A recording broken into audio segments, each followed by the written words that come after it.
As we speak, millions of doses of the COVID-19 vaccine are being rolled out. And to kick things off, healthcare workers on the front lines dealing with the virus and long-term care residents are among the firsts to receive the COVID-19 vaccine. But as we know, the vaccine supply is limited, at least for now, leaving states to make really difficult decisions about who should get the shot first. To help make decisions a little bit easier, the CDC has issued some guidelines on who should be first up after healthcare workers and long-term care residents. As it stands, the CDC recommends that non-healthcare essential workers be the next priority group, followed by persons 65 and older. Up next would be those with high-risk medical conditions, with the rest of us to follow.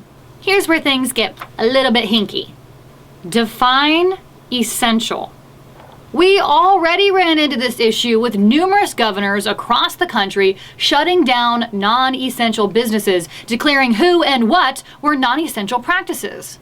For example, did you know in the group considered essential workers here in Indiana that Hoosier teachers will not receive top priority?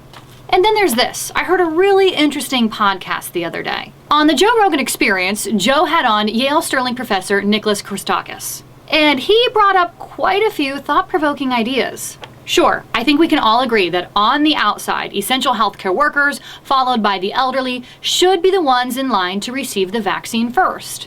But dare I say, as Nicholas pointed out, it might make more sense if you vaccinate middle-aged folks, like me, first. You know, the people who are actually out and about, going to work, stopping at the grocery store, filling up their car at the local gas station. They are the ones doing the majority of the transmitting.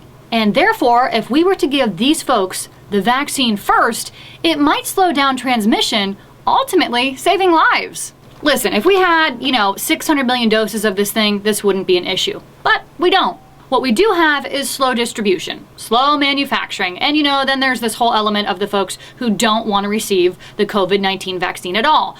But for those of you who do want to receive it, who should receive it first? You tell me.